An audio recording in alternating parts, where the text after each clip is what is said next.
എല്ലാ കൂട്ടുകാർക്കും മാജിക് വേൾഡിലേക്ക് സ്വാഗതം.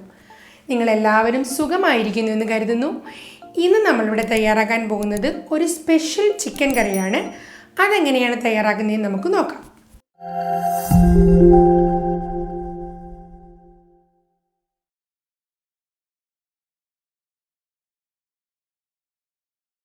അതിനുവേണ്ടി ഞാനിവിടെ ഒരു 1.25 കിലോയോളം ചിക്കൻ എടുത്തിട്ടുണ്ട്. അത് ഇതുപോലെ ചെറിയ പീസാക്കി മുറിച്ചതാണ്. ഇനി നമുക്ക് ഇത് മാഗ്നറ്റ് ചെയ്ത് വെക്കാൻ ആവശ്യമായ സാധനങ്ങൾ എന്തെല്ലാമെന്ന് നോക്കാം. അപ്പോൾ ഞാനിവിടെ ഒരു മിക്സിയുടെ ജാർ എടുത്തിട്ടുണ്ട്.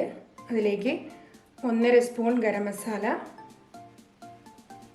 1/4 സ്പൂൺ മഞ്ഞൾപ്പൊടി, 1 സ്പൂൺ മുളക് പൊടി, 1.5 സ്പൂൺ മല്ലിപ്പൊടി, 1/2 സ്പൂൺ കുരുമുളക് പൊടി, 1.5 മുറി നാരങ്ങയുടെ നീര്, കുറച്ച് കറിവേപ്പില, ചെറിയ ഒരു സവോള, ഒരു വലിയ കഷ്ണം ഇഞ്ചി, 4-5 അല്ലി വെളുത്തുള്ളി, 2 പച്ചമുളക്. ഇനി നമുക്ക് ഇത് നല്ലതുപോലെ ഒന്ന് അരച്ചെടുക്കാം. ഇപ്പം ഞാനിവിടെ നമ്മുടെ അരപ്പ് അരച്ചെടുത്തിട്ടുണ്ട്. ഇത് അല്പം പോലും വെള്ളം ചേർക്കാതാണ് അരച്ചെടുത്തത്. നമ്മൾ ഒഴിച്ച ആ നാരങ്ങ നീര് മാത്രമേ ഉള്ളൂ ഇതിനകത്ത്. ഇനി നമുക്ക് നമ്മൾ എടുത്തു വച്ചിരിക്കുന്ന ഈ ഇറച്ചിയിലോട്ട് ഈ അരപ്പിട്ട് നല്ലതുപോലെ ഇളക്കിയെടുക്കാം.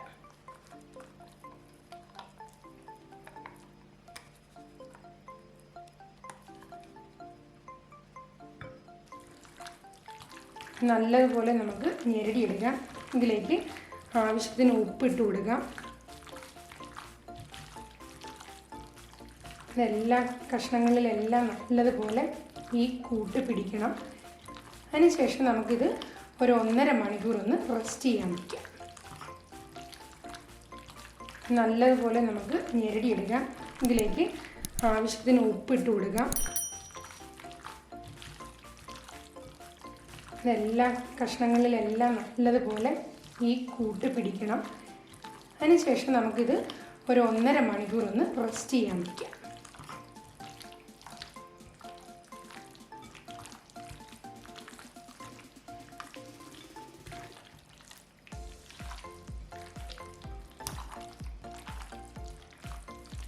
അപ്പം ഞാനിവിടെ ഒരു പാൻ വെച്ച് കുറച്ച് സൺഫ്ലവർ ഓയിൽ ഒഴിച്ച് കൊടുത്തിട്ടുണ്ട്. കുറച്ച് എണ്ണ മതി. നമ്മൾ ഈ ചിക്കൻ വറുത്ത് കോരുമല്ല. അപ്പോൾ നമ്മുടെ എണ്ണ ഇവിടെ ചൂടായിട്ടുണ്ട്. ഇനി നമ്മൾ റെസ്റ്റ് ചെയ്യാൻ വെച്ച 1.5 മണിക്കൂർ റെസ്റ്റ് ചെയ്യാൻ വെച്ച ആ ചിക്കൻ ഇതിലേക്ക് ഇട്ട് കൊടുക്കാം.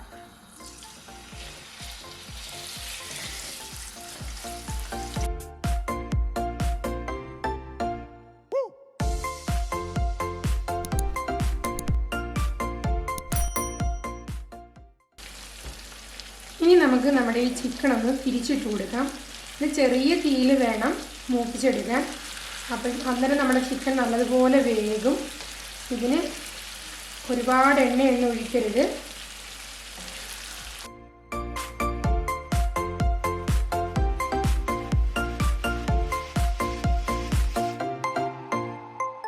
നമ്മുടെ ചിക്കൻ്റെ അപ്പുറത്തെ സൈഡും ഒരുവിധം മൂത്തിട്ടുണ്ട്. അത്രയും മൂത്ത് കഴിയുമ്പോൾ പിന്നെ നമ്മൾ ഇടയ്ക്ക് ഇങ്ങനെ ഇളക്കി അത് മൂപ്പിച്ചെടുക്കണം. ആ റോസ്റ്റ് ചെയ്തെടുക്കണം. അപ്പം നല്ലതുപോലെ ഇത് വെന്തിട്ടുമുണ്ട്. ഇനി ഒരു 2-3 മിനിറ്റ് കൂടി ഇതുപോലെ നമുക്ക് ഒന്നുകൂടി ഒന്ന് മൂപ്പിച്ചെടുക്കാം. ഇത് പൊടിഞ്ഞൊന്നും പോകത്തില്ല. കാരണം നമ്മൾ 2 സൈഡ് തിരിച്ചിട്ടതിന് ശേഷമാണ് നമ്മളിതിങ്ങനെ ഇളക്കി ചെറുതായി ഒന്ന് റോസ്റ്റ് ചെയ്തെടുക്കുന്നത്. ഇപ്പോൾ ഇവിടെ നമ്മുടെ ചിക്കൻ നല്ലതുപോലെ മുരിഞ്ഞ് വന്നിട്ടുണ്ട്. ഇനി നമുക്കിത് കോരി ഒരു പാത്രത്തിലേക്ക് മാറ്റാം. കോരുമ്പോൾ നല്ല ഹൈ ഫ്ലെയിമിലിട്ട് വേണം ഇത് കോരിയെടുക്കാൻ. അപ്പം നമ്മൾ ഒഴിച്ചു കൊടുത്ത എണ്ണ മുഴുവനും ആ പാനിലേക്ക് നമുക്ക് തിരിച്ച് കിട്ടും. ഈ ചിക്കൻ എണ്ണ കുടിക്കത്തില്ല. അപ്പം നിങ്ങൾക്ക് കാണാം, ഇത്രയും എണ്ണ മാത്രമാണ് നമ്മൾ ആദ്യം ഒഴിച്ചു കൊടുത്തത്. എണ്ണ മുഴുവനും നമുക്ക് തിരിച്ച് ഈ പാനിലോട്ട് തന്നെ തിരിച്ച് നമുക്ക് വന്നിട്ടുണ്ട്. ഹൈ ഫ്ലെയിമിലിട്ട് നമ്മൾ എന്ത് സാധനം ചെയ്താലും കോരി എടുക്കുമ്പോൾ ഹൈ ഫ്ലെയിമിലിട്ട് കോരിയാൽ നമ്മൾ ചെയ്യുന്ന ആ ഇറച്ചിയാണേലും മീനാണേലും അതിലൊന്നും നമുക്ക് എണ്ണ കുടിക്കത്തില്ല. ഇപ്പോൾ നമ്മുടെ ചിക്കൻ നമ്മൾ ഇവിടെ റോസ്റ്റ് ചെയ്തെടുത്തിട്ടുണ്ട്. ഇനി നമുക്ക് ഇതിനുള്ള ഗ്രേവി തയ്യാറാക്കാം. അതിൻ്റെ ഗ്രേവി തയ്യാറാക്കാനായി ഞാനിവിടെ 2 സവോള കൊത്തി അരിഞ്ഞെടുത്തിട്ടുണ്ട്. ചെറിയൊരു കഷ്ണം ഇഞ്ചി കൊത്തി അരിഞ്ഞത്, 3-4 അല്ലി വെളുത്തുള്ളി കൊത്തി അരിഞ്ഞത്, കുറച്ച് കറിവേപ്പില, ഒരു തക്കാളി കൊത്തി അരിഞ്ഞത്. അപ്പം നമ്മുടെ കടുക് നല്ലതുപോലെ ഇവിടെ പൊട്ടി. ഇനി അതിലേക്ക് നമുക്ക് കുറച്ച് നമ്മൾ അരിഞ്ഞ് വെച്ചിരിക്കുന്ന ഇഞ്ചി ഇട്ട് കൊടുക്കാം, വെളുത്തുള്ളി ഇട്ട് കൊടുക്കാം. ഇതിൻ്റെ പച്ചമണം മാറുന്നത് വരെ ഇളക്കി കൊടുക്കാം. നമ്മുടെ വെളുത്തുള്ളിയും ഇഞ്ചിയും ഇവിടെ ചെറുതായി ഒന്ന് വാക്കി വന്നിട്ടുണ്ട്. ഇനി ഇതിലേക്ക് നമ്മൾ അരിഞ്ഞു വെച്ചിരിക്കുന്ന സവോള ഇട്ട് കൊടുക്കാം.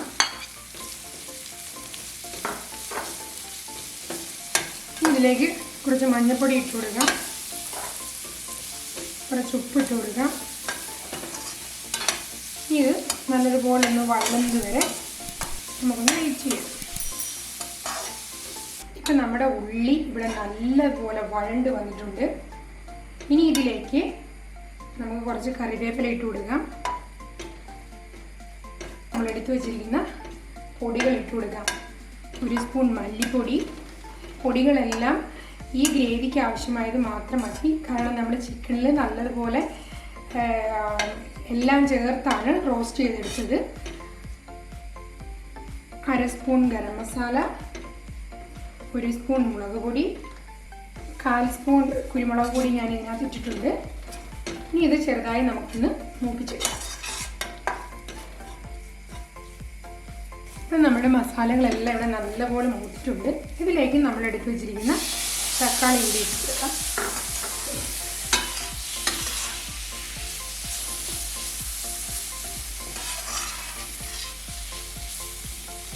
ഇനി നമുക്കിത് ജസ്റ്റ് ഒന്ന് അടച്ചു വെക്കാം. ചെറിയ തീയിൽ നമുക്കിതൊന്ന് അടച്ചു വെക്കാം. നമുക്കിതൊന്ന് തുറന്ന് നോക്കാം. അപ്പോൾ ആ തക്കാളിയുടെ വെള്ളം ഇറങ്ങി നമ്മുടെ ആ മസാല നല്ലൊരു കുഴഞ്ഞ പരുവത്തിൽ വന്നിട്ടുണ്ട്. ഇനി ഇതിലേക്ക് നമ്മൾ റോസ്റ്റ് ചെയ്ത് വെച്ചിരിക്കുന്ന ഇറച്ചി ഇട്ട് കൊടുക്കാം.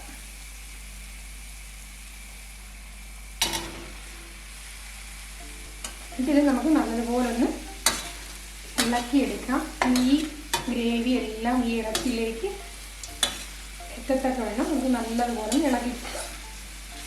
അപ്പം നമ്മുടെ ഗ്രേവി എല്ലാം ഈ ഇറച്ചിയിൽ നല്ലതുപോലെ പുരണ്ടിട്ടുണ്ട്.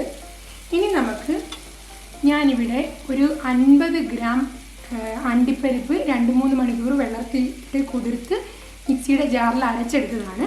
ഇനി നമുക്ക് അതുകൂടി ചേർത്ത് കൊടുക്കാം. ഇതിൽ നമ്മൾ ആ മിക്സി കഴുകി ഒഴിക്കുന്ന ആ വെള്ളം മാത്രം മതി, അധികം വെള്ളമൊന്നും ചേർക്കണ്ട. കാരണം നമ്മുടെ ഇറച്ചി നല്ലതുപോലെ വെന്തതാണ്. നമ്മൾ ചെറിയ രീതിയിൽ റോസ്റ്റ് ചെയ്തെടുത്തത് കൊണ്ട് നല്ലതുപോലെ വെന്തതാണ്. ഇനി നമുക്ക് ഇതെല്ലാം കൂടി ഒന്ന് മിക്സ് ചെയ്തിട്ട് നമുക്കൊന്ന് 5 മിനിറ്റ് നമ്മൾ ആ ഒഴിച്ചു കൊടുത്ത വെള്ളം ഒന്ന് തിളച്ച് വരുന്നത് വരെ നമുക്കൊന്ന് അടച്ച് വയ്ക്കാം. ഈ കറിയുടെ പ്രത്യേകത എന്ന് പറഞ്ഞാൽ നമ്മൾ ആ ലാസ്റ്റ് ചേർത്ത അണ്ടിപ്പരിപ്പിലാണ് ഈ കറിയുടെ ടേസ്റ്റ് ഇരിക്കുന്നത്. ഇതാണ് അതിൻ്റെ ഏറ്റവും സ്പെഷ്യാലിറ്റി. ഇപ്പം നമ്മുടെ ചിക്കൻ കറി നല്ലപോലെ തിളച്ചിട്ടുണ്ട്. നമ്മുടെ ആ എണ്ണയെല്ലാം മേളിൽ തെളിഞ്ഞ് വന്നിട്ടുണ്ട്. ഇനി നമുക്ക് തീ ഓഫ് ചെയ്ത് ഇതൊരു സെർവിങ് ബൗളിലേക്ക് മാറ്റാം. അപ്പോൾ നമ്മുടെ സ്പെഷ്യൽ ചിക്കൻ കറി ഇവിടെ തയ്യാറായി കഴിഞ്ഞു. നിങ്ങൾക്ക് എല്ലാവർക്കും ഇത് ഇഷ്ടപ്പെടുമെന്നാണ് ഞാൻ കരുതുന്നത്. നിങ്ങളെല്ലാവരും ഇത് ട്രൈ ചെയ്ത് നോക്കണം. നിങ്ങൾക്ക് എൻ്റെ വീഡിയോ ഇഷ്ടമായാൽ കമൻറ്റ് ചെയ്യാൻ മറക്കരുത്. അതുപോലെ തന്നെ എൻ്റെ ഫേസ്ബുക്ക് പേജ് ലൈക്ക് ചെയ്യാനും, നിങ്ങൾ ആദ്യമായാണ് എൻ്റെ വീഡിയോ കാണുന്നതെങ്കിൽ സബ്സ്ക്രൈബ് ചെയ്യാനും, അതിൻ്റെ തൊട്ടടുത്ത് കാണുന്ന കുഞ്ഞുമണിയിൽ ഒന്ന് പ്രസ് ചെയ്യാനും മറന്നു പോകരുത്. അപ്പം നമുക്ക് അടുത്ത വീഡിയോയിൽ വീണ്ടും കാണാം. Tata, bye bye.